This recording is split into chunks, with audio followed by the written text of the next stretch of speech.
The city I live in is one of those popular tourist destinations in Germany.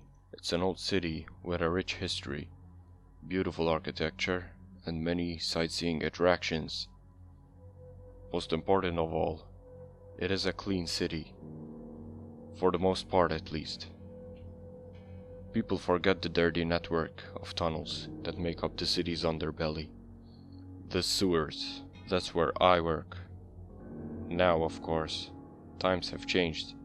When people hear that you work in the sewers, they think you are wading through poop and sewage all day. You probably do too, but you'd not believe how far off you are. These days, we are mostly working with machinery and robots. It's rarely the case that we have to set foot into the tunnels ourselves. About a week ago, my colleague Andrea and I had to go down there. Our equipment had shown us that there was a pressure issue in one of the tunnels. To find out what exactly was going on, we'd had to do a manual checkup. I hate those days. You never get used to it. Wading through those dark, sticky tunnels is as disgusting as it sounds. The worst is the smell. What you find most down there is human leftovers, toilet paper, and fatbergs. If you don't know what the third is, call yourself lucky. You can find all sorts of other things down there as well. You've got no idea about the things people flush down their toilets. I've seen trash, dead animals, but also medication, clothes, batteries, and even an iPhone. On that day, things were different. As I said before, our city is old. Various types of sewage treatment have been used throughout the decades. While some of the old systems have been modernized, others were abandoned. Because of this, there is a whole second network of old abandoned tunnels. Where we had to go that day was a tunnel right under one of the major sightseeing attractions. Without looking at the plans, I knew what it meant. There was no way we could enter the sewers right there. No one wanted to see dirty sewage workers on their fancy sightseeing trips.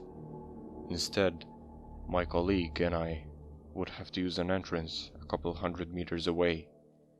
From there, we'd have to make our way to the problem area underground. Our map showed that we had to circle around the area. It would take us almost half an hour. Another way was to use the old sewer tunnels. I knew our boss had declared them off limits due to safety issues, but it would cut our trip in half. We'd barely entered the old tunnels when Andrea got quiet. He crouched down and picked something up. "What are you doing? Found something you like?" For a moment he was quiet. Then he came back and held up a kid's baseball cap. I was serious instantly. It had most likely been flushed down here somewhere, but you never knew. There was this horror story about kids going missing down here a few years ago. Since then, we took these things much more serious. There might be a chance that the cap belonged to a kid who'd gotten lost. God knows that these old, half-hidden tunnels held some weird fascination for the kids. We continued on our way, but kept our eyes open for any hints.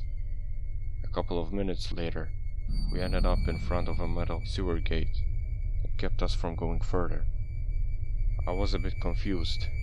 Why was it down here? Hadn't they stripped the old tunnels back in the day? It is also kind of new. I went forward to have a closer look at it, but I'd barely moved forward at all. When something touched my leg, I jerked back.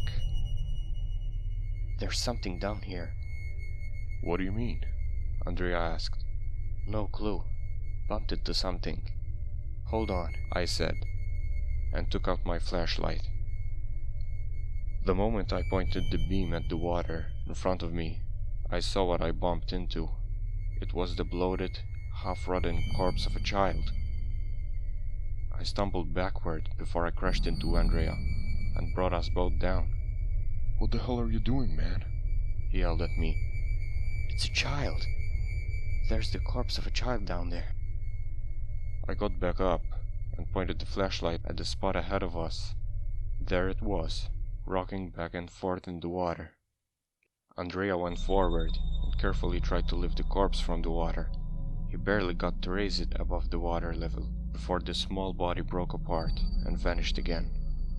For a moment, he stood there, looking down at his hands in sheer shock, before he started to retch and vomit.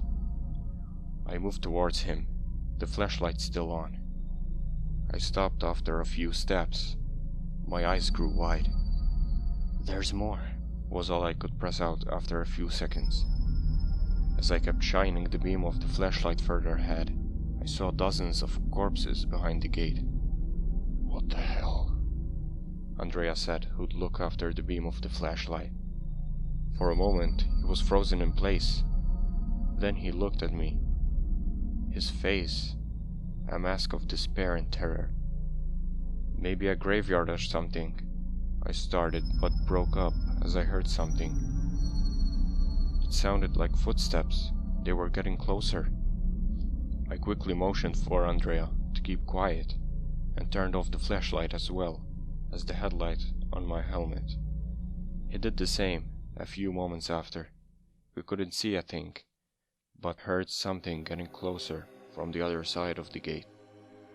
I looked around for some sort of hiding place, but there was nothing. Finally, I crouched down in the sewage water, as Andrea had done. The smell was almost unbearable, and I had to fight the urge to vomit as the sewage water splashed against my lips. I tried my hardest to not think about the corpses in the water ahead of me. Rats should take care of them, a deep voice ahead of us said, and then started laughing. There was light, but it was too far away to make out anything. There's too many, for God's sake. You really think the rats will eat all of this? A second voice chimed in, followed by a splash. Well, we could just throw a bit of that stuff in and cook them all up. Nah. The boss told us not to use that down here. The sewer guys will notice, and then we're in even bigger trouble than we are now. Another splash. The boss can shut up and go. Takes no genius to see what will happen. With all that food down here, the rats will start breeding like crazy. We'll be back at square one. Only that it won't be the hobos, but the rats this time. Shut up, idiot.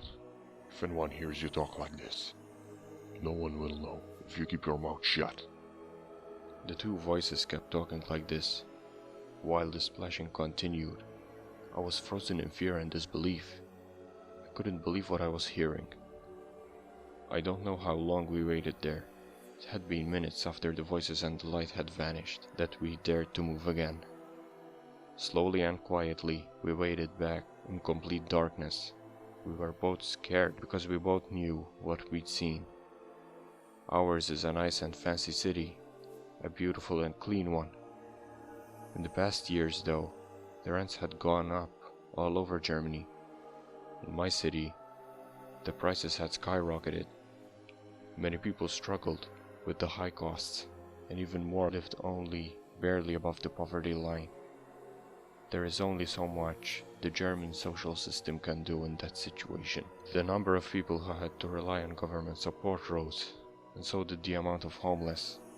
It started to become a problem for the city's image. The wealthy tourists coming here didn't want to see beggars in the street, nor the homeless lingering around the central station.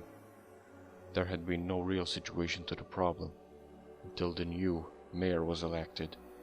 He'd promised to take care of the homeless problem. He'd held long speeches about housing projects and new work opportunities. It seems he'd found a simpler solution. You might wonder how no one notices dozens or even hundreds of people going missing. Think about it. In a snobbish and vibrant city like this one, no one cares about the homeless. They are a nuisance. No one is going to think twice about what happened to a missing beggar or that annoying group of drunks. No, the only thing they care about is that they are gone. We didn't finish work that day. We both made excuses and left. That evening, the two of us got together for a long talk. We argued what to do for the whole night.